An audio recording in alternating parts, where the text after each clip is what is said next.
BFM Business présente Edwige Chevrillon, la grande interview. Bonsoir à tous, bienvenue dans la grande interview. Dans un instant, ou même tout de suite, puisqu'il est en studio à mes côtés, c'est Marc Ferracci, député des Français de l'étranger et vice-président du groupe Renaissance à l'Assemblée nationale. Bonsoir Marc Ferracci. Bonsoir. Merci d'être avec nous. Je sais que les agendas sont assez compliqués parce qu'il faut trouver des économies, il faut trouver des pistes, il faut trouver des accords. Pendant que nous parlons, il y a peut-être un accord qui est signé justement sur les parcours professionnels et sur l'emploi des seniors. Et puis ensuite, évidemment, la deuxième salve sera sur la quatrième réforme de l'assurance chômage. Vous nous direz pourquoi. Juste avant de passer sur l'accord sur les seniors, qu'est-ce qui est important pour vous? En plus, vous avez des propositions, même si vous êtes très proche du pouvoir et du président, qui vont un peu à l'encontre de ce que dit le Premier ministre. Donc ça va être un peu compliqué à comprendre, mais on va essayer de comprendre. Vous avez vu ce sondage qui dit que 30% des jeunes ne veulent pas de seniors. Ils en veulent bien dans les autres entreprises, mais pas chez eux. Et 38% des cadres. Ça vous inspire quoi? Ça m'inspire qu'il y a un sujet culturel. Un sujet culturel auquel il faut s'attaquer. Il y a beaucoup de leviers pour permettre aux seniors d'être plus en emploi. Vous savez, les 60-64 ans, ils ont un taux d'emploi, c'est-à-dire une proportion de gens qui travaillent, qui est 2 fois moindre que chez nos voisins. C'est 30% chez nous, c'est 60% ailleurs. Donc, il y a un vrai sujet. Le sujet, il s'attaque par différentes faces. Il y a un sujet culturel. Moi, je suis pour mettre un petit peu de pression sur les employeurs pour dévoiler ce que sont leurs pratiques de recrutement. Il y a des discriminations à l'embauche sur les seniors. J'ai porté une proposition de loi qui vise à généraliser ce qu'on appelle les testings en matière de lutte contre les discriminations. Testing et name and shame pour parler français.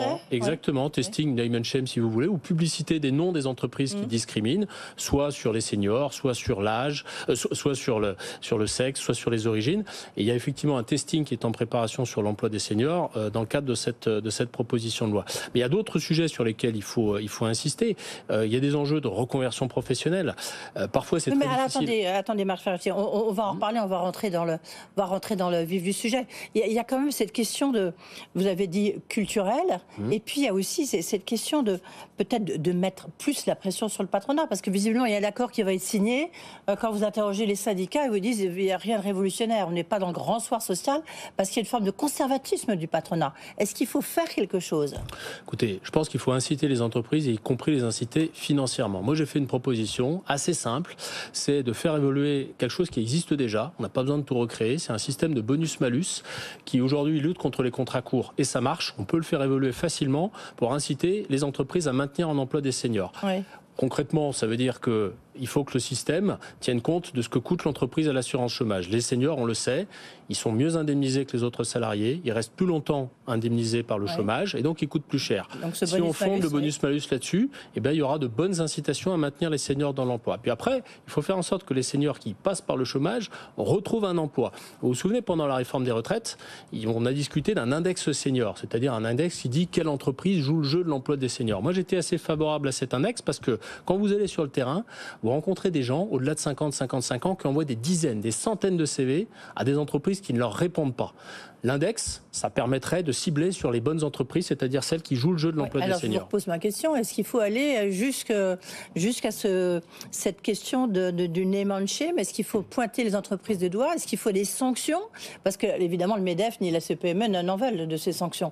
Mais est-ce qu'il faut y aller jusque-là ou pas? Vous savez, les discriminations sur le marché du travail, tous critères confondus, c'est l'âge, le sexe, les origines, ça coûte 150 milliards d'euros à terme à la collectivité. C'est France Stratégie qui a établi ça. Non, c'est France Stratégie, 150 milliards en 2016, qui a sur 4 ou 5 années, en point de PIB, ça coûte 150 milliards d'euros. Pourquoi? Parce qu'il y a des gens qui seraient en emploi sans les discriminations, qui n'y sont pas à cause des discriminations. Et ça coûte énormément d'argent, ça coûte des cotisations, ça coûte de la productivité, ça coûte des richesses. Donc à un moment ou à un autre, les entreprises, elles doivent aussi prendre en compte cela. Elles nous le disent, des problèmes de recrutement à régler.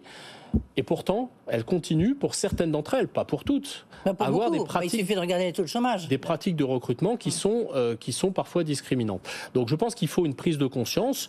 Le fait de faire des testings est de nature à aider cette prise de conscience. Et puis après, il faut accompagner les entreprises. Oui, mais attendez, vos testings, Marc Ferracci, vous êtes souvent ici à ce micro, ça n'a pas avancé.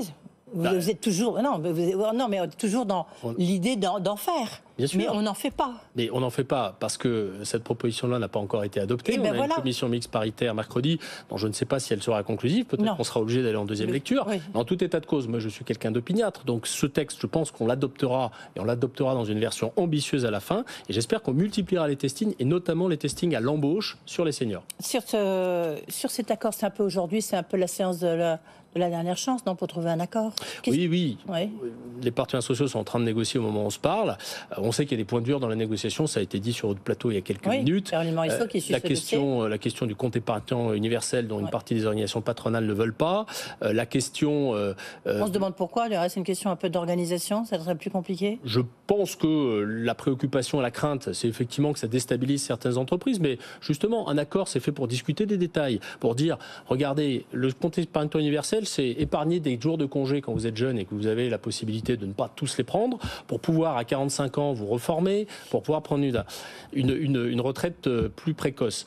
Concrètement, on pourrait tout à fait discuter de la manière dont on organise tout ça dans le cadre d'un accord interprofessionnel. Donc moi, je regrette qu'il y ait cette rigidité, ce blocage de la part de certaines organisations patronales sur le CETU. Ouais, du patronat, dites-le. Vous êtes sur BFM Business. Pas toutes, parce que l'UDP, les artisans, se sont déclarés, eux, favorables au CETU. Donc c'est le MEDEF et la CPME qui aujourd'hui sont en position de blocage. Pourquoi ils sont ringards, ils sont conservateurs? Non, je n'utiliserai pas ces termes, mais je pense qu'ils ont des préventions qui ne se justifient pas. Moi, je pense que par le dialogue, on peut trouver des voies de passage et par exemple préserver les petites entreprises des effets de bord qui peuvent exister avec ce genre de dispositif. Mais alors...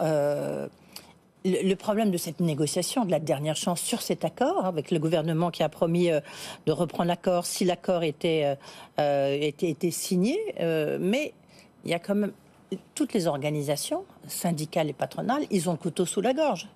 Parce que avec Gabriel Attal, donc, qui a menacé, qui a dit qu'il voulait une 4e réforme de l'assurance chômage, qui veut reprendre la main, qui veut, pardonnez-moi, mais piquer la cognate de l'assurance chômage, de l'Agir Carco. Je fais un peu de provoque. Chacun son tour, Marc Ferrati. Est-ce que c'est une manière un peu de tuer le dialogue social? Parce qu'ils sont obligés de trouver un accord, même si c'est à minima. Bon, déjà, l'accord qui est en train d'être négocié, il porte sur des sujets bien plus larges que l'assurance chômage. Il y a l'emploi des seniors avec la question des retraites progressives, des reconversions. Il y a l'usure professionnelle, il y a le compte épargnant universel. Donc c'est plus large. Et puis il y a une dimension assurance chômage. Il faut quand même savoir que les partenaires sociaux, ils ont négocié sur l'assurance chômage à l'automne. Mais ils n'ont pas coché toutes les cases que leur avait demandé le gouvernement. Bah, attendez, ils ont coché leur case. Après, ils n'ont pas coché forcément la case que voulait sur le fait de décaler le départ à la retraite. On leur a envoyé un document de cadrage. Le gouvernement leur a envoyé un document de cadrage pour cadrer la négociation, comme son nom l'indique, qui disait qu'il fallait faire des économies sur ce que l'on appelle la filière senior. 440 millions d'euros d'économies. Rien n'a été fait sur ce sujet parce que les partenaires sociaux ont dit on renvoie ça à la négociation globale sur l'emploi des seniors. Donc l'enjeu de cette négociation sur le volet assurance chômage, c'est que s'ils font effectivement ce qui était prévu par le gouvernement à l'automne, eh bien le gouvernement validera rétroactivement l'accord qui a été signé sur l'assurance chômage à l'automne. Mais de toute manière, il y aura une réforme sur l'assurance chômage. Voilà. Le Premier ministre l'a dit. Donc vous voyez ce que je veux dire, c'est tout à fait, mais c'est un peu ubuesque, non? Sur ce sujet, d'abord, s'il y a une réforme, elle passera par le dialogue social. Il faut bien en avoir conscience. S'il y a une réforme, elle va consister à demander aux partenaires sociaux de négocier de nouveaux paramètres et de nouvelles règles d'indemnisation ou d'affiliation pour l'assurance chômage. Donc concrètement, on ne court-circuitera pas le dialogue social. C'est ce que prévoit la loi, de demander aux partenaires sociaux de négocier. Et ensuite, effectivement, il faut tenir compte d'un contexte qui a changé. Aujourd'hui, vous avez toujours des tensions de recrutement qui sont très fortes. Vous avez... Moi, quand je vais sur le terrain, des entreprises qui n'arrivent pas à recruter, et vous avez la nécessité de résoudre ce problème pour aller vers le plein emploi. Concrètement, qu'est-ce qu'on fait dans une réforme de l'assurance chômage? On donne des incitations aux acteurs, que ce soit les entreprises ou les personnes qui cherchent un emploi, pour accroître le niveau de l'emploi. Pour moi, c'est ça une réforme de l'assurance chômage. Oui, mais en même temps, regardez, sur les termes de l'assurance chômage, donc les syndicats, les patronaux et salariés ne sont pas d'accord. Vous n'êtes même pas d'accord avec le Premier ministre, puisque le Premier ministre, lui, il veut raccourcir la durée d'indemnisation, il veut passer peut-être de 15 à 12 mois, en tous les cas, c'est comme ça se passe en Allemagne. Et vous dites non, ça sert à rien. C'est la durée d'affiliation pour toucher les droits à l'assurance chômage. Effectivement, j'ai une divergence de vue. J'ai une divergence de vue sur ce sujet. Pourtant, vous êtes vice-président du groupe Renaissance à l'Assemblée nationale et donc, encore une fois, très proche de Macron. On n'est pas des godillots, vous le savez. On exprime des divergences, on exprime des différences, mais je n'exprime pas de divergence sur le principe d'une réforme. Je pense qu'une réforme est utile et nécessaire. En revanche, sur les modalités de la réforme. La durée d'indemnisation, si on la baisse, d'abord, ça produit des effets, mais dans un temps assez long, parce qu'il faut attendre que les gens arrivent au bout de leur période d'indemnisation. Ensuite, ça touche des gens qui sont parfois en difficulté parce qu'ils sont au chômage depuis longtemps. Moi, je préconise donc, ils ne savent pas comment retrouver un job. Je préconise plus de jouer sur la durée d'affiliation, c'est-à-dire le nombre de mois que vous avez besoin de travailler pour être au chômage. Pourquoi ? D'abord parce que c'est plus juste. Vous touchez des gens qui sont employables par construction, puisqu'ils sont déjà en emploi, on leur demande de travailler un peu plus. Ça a des effets beaucoup plus rapides. Et puis, dernier élément, on a mis en œuvre en 2023 ce fameux principe que vous connaissez, qui est la contracyclicité, qui consiste à dire, quand la situation du marché du travail s'améliore, on diminue la durée d'indemnisation. Aujourd'hui, la situation du marché du travail s'est stabilisée, voire le taux de chômage augmente un tout petit peu. Donc il me semble préférable d'agir sur d'autres paramètres que la durée d'indemnisation. Voilà l'expression de ma divergence, mais c'est pas une divergence sur le principe ou non d'une réforme, c'est une divergence sur la manière dont on l'amène. C'est pas tout à fait la même chose. Oui, mais enfin, excusez-moi, mais c'est quand même une vraie divergence de fond avec la réforme préconisée par le Premier ministre. Écoutez, le Premier ministre, il a dit une chose, il a dit que tous les paramètres étaient sur la table. Il y a un paramètre quand même qu'il a écarté, je pense qu'il a eu raison de le faire, c'est le montant de l'indemnisation. Parce que le montant, on l'a déjà réformé dans les années précédentes, et en plus, on est assez proche de nos voisins. En revanche, sur la durée d'affiliation, permettez-moi de terminer avec ça. Aujourd'hui, en France, il faut travailler 6 mois sur les 24 derniers pour ouvrir un droit à l'assurance chômage. En Allemagne, c'est 12 sur les 24 derniers. Et dans la plupart des autres pays, on est proche de ce ratio de 1 jour sur 2. Donc, concrètement, je pense qu'on est aujourd'hui singulier et il faut agir sur ce sujet. Oui, mais alors pourquoi, est-ce qu'il n'aurait pas été bien qu'il y ait quand même un accord, au moins un front commun de la majorité ? Écoutez, moi je discute avec mes collègues, je pense qu'il y a peut-être des voies de passage. Moi je défends cette idée de l'affiliation et on verra à la fin ce que le gouvernement fera. Mais encore une fois, le gouvernement, il va donner... Ça rapporterait combien ? Est-ce que vous avez fait au moins une étude d'impact ? Non, mais attendez, parce que c'est un peu le problème. Les études d'impact, j'en ai fait beaucoup, plutôt j'en ai fait faire beaucoup quand j'étais conseiller de Muriel Pénicaud, ministre du Travail. Ça se fait pas sur un coin de table avec deux gribouillis. Ça se fait en utilisant des bases de données dont dispose Pôle emploi, France Travail maintenant, dont dispose l'UNEDIC. Et donc, il faut faire tourner des simulations un peu lourdes. Ce ne sont pas les parlementaires qui ont accès à ces données, mais le gouvernement fait probablement ce genre de simulation aujourd'hui. Ah bon ? Ah bah j'espère que. Et vous en avez fait là au moment, au moins sur votre mesure à vous, non ? Vous ne savez pas ce que vous proposez, votre proposition ? Ah mais moi, j'ai une proposition de principe qui consiste à dire qu'il faut passer de 6 mois à plus que 6 mois. Mais je n'ai pas dit si c'était 8, 10... Non. Voilà. Si je vous pose la question, Marc Ferracci, c'est vrai que certains disent, mais réforme de l'assurance chômage, en fait, ça ne rapportera pas grand-chose. Or là, il faut trouver 60 milliards d'économies. Mais vous savez, une réforme de l'assurance chômage, il ne faut pas la faire pour faire des économies, il faut la faire pour améliorer le niveau et aussi la qualité de l'emploi. Ça fait faire des économies et ça fait faire des recettes supplémentaires. Parce que quand vous mettez les gens au chômage... Ça a été présenté. Mais ça, je pense que c'est une manière de présenter qui, effectivement, aurait dû mettre plutôt l'accent sur les impacts sur l'emploi que les impacts sur le budget. Alors, moi, j'ai toujours dit qu'une réforme de l'assurance chômage, j'ai même dit dans l'hémicycle, la semaine dernière, à Gabriel Attal lui-même, à qui j'ai posé une question au gouvernement, j'ai dit qu'une réforme de l'assurance chômage ne devait pas avoir pour objectif premier de faire des économies, mais d'améliorer le niveau et la qualité de l'emploi. Elisabeth Borne, Olivier Dussopt aussi à ce même micro il y a quelques semaines. Sur la question justement du déficit, est-ce que, d'abord, est-ce que vous êtes tombé aussi de l'armoire lorsque vous avez connu les chiffres du déficit de la France, des finances publiques? Effectivement, le déficit 2023 était prévu à 4,9%, il est de 5,5%. C'est un écart qui est très important. C'est un écart qui ne résulte pas d'un dérapage des dépenses. Les dépenses, elles ont été maîtrisées, il faut le dire. Ça résulte de recettes. Elles continuent d'augmenter. Ça résulte, oui, mais elles sont ce qu'il était prévu qu'elles soient. Ça résulte d'un niveau de recettes qui est inférieur à ce qu'on avait prévu. Ouais. Pourquoi ? Parce que les droits de notaire ont été inférieurs, parce qu'un certain nombre d'entreprises ont passé des provisions, ce qui a limité leurs résultats et avec des recettes d'impôts sur les sociétés inférieures. Bref, tout ça est plus difficile à anticiper sur le volet recettes que sur le volet dépenses. Mais je veux le dire, il n'y a pas d'insincérité budgétaire, sinon la Cour des comptes l'aurait dit, et elle n'a pas décelé d'insincérité très rare, budgétaire. Quand même. Le niveau atteint par les déficits publics, c'est très très rare, a dit le premier président de la Cour des comptes. Bien sûr, c'est un niveau, mais c'est un niveau qui résulte aussi de la situation c'est un échec quand même, dont quelque on part, sort. pour vous, pour votre majorité. Vous savez, avoir protégé les Français, leur pouvoir d'achat, à la fois durant le Covid et durant la crise en Ukraine, avec les effets inflationnistes les qu'elles Allemands avaient, ont connu la même chose, les Espagnols ont connu la même chose, les Italiens ont connu la même chose. Pardonnez-moi, les Allemands sont en récession et pas nous. Oui. Les Allemands sont... 0,1, oui, mais pardonnez-moi Edwige, mais plus 0,1 ou moins 0,1. Ce que nous avons fait a aussi contribué à soutenir la consommation et donc à soutenir la croissance. Il faut quand même avoir cela en tête.